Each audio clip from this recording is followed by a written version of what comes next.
Nutrition centre வரதுக்கு முன்னாடி பார்த்தீங்கன்னா வந்து ஃபீஸாக இருப்பேன், கொஞ்சம் ரொம்ப இருக்கும் டெஃபினட்டாக. நிறைய வந்து ஃபிசிக்கல் இஷ்யூஸ், அதாவது வந்து ஸ்னோரிங் கொஞ்சம் அதிகமாக இருக்கும். ஸ்னோரிங் வந்து பார்த்தீங்கன்னா அது ஸ்னோரிங் பண்ணுறவங்களுக்கு தெரியாது, ஓகே, பக்கத்தில் இருக்கவங்களுக்கு தான் தெரியும்.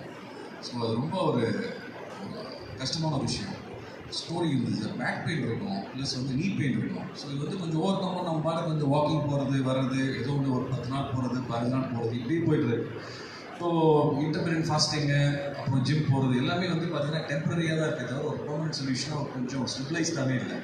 ஸோ அப்போ வந்து இந்த நியூட்ரிஷன் சென்டர் வந்ததுக்கப்புறம் தான் பார்த்தீங்கன்னா வந்து இந்த ஷேக் எடுத்துட்டு 2 டைம்ஸ் எடுக்க சொன்னாங்க. ஸோ என்ன சொன்னாங்களோ அதை அப்படியே ஃபாலோ பண்ணணும். ப்ளஸ் எக்ஸ்ட்ரா நியூட்ரிஷன் எல்லாமே வந்து பார்த்தீங்கன்னா வந்து எடுக்கும்போது முதல்ல இருந்தால் ஒரு தயக்கம் இருந்துச்சு.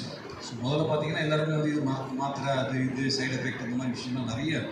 ஸோ போக போக பார்த்தீங்கன்னா கிட்டத்தட்ட ஒரு 6 மந்த்ஸாக எடுத்துருந்தேன் நான். என்னோடய வெயிட் வந்து 102 இருந்துச்சு, நான் வந்து 88 இருக்கேன். ஸோ 87 அடிக்கிட்டு நல்லா கம்ஃபர்டபுளாக இருக்குது, லைட் வெயிட்டாக ஃபீல் பண்ணுறோம், ரொம்ப கான்ஃபிடென்ட்டாக இருக்குது. ஸோ நம்ம வந்து பார்த்திங்கன்னா என்னோடய பழைய பேண்ட்டெல்லாம் நான் இப்போ யூஸ் பண்ணுறேன், நல்ல ஷர்ட்ஸ்லாம் யூஸ் பண்ணுறேன். ஸோ அதெல்லாம் இப்போ இந்த ஷர்ட்லாம் பார்த்திங்கன்னா வந்து ரொம்ப இதுவாக இருக்கும். ஸோ கண்டினியூஸாக இது பண்ணுறேன். நன்றி, தேங்க்யூ.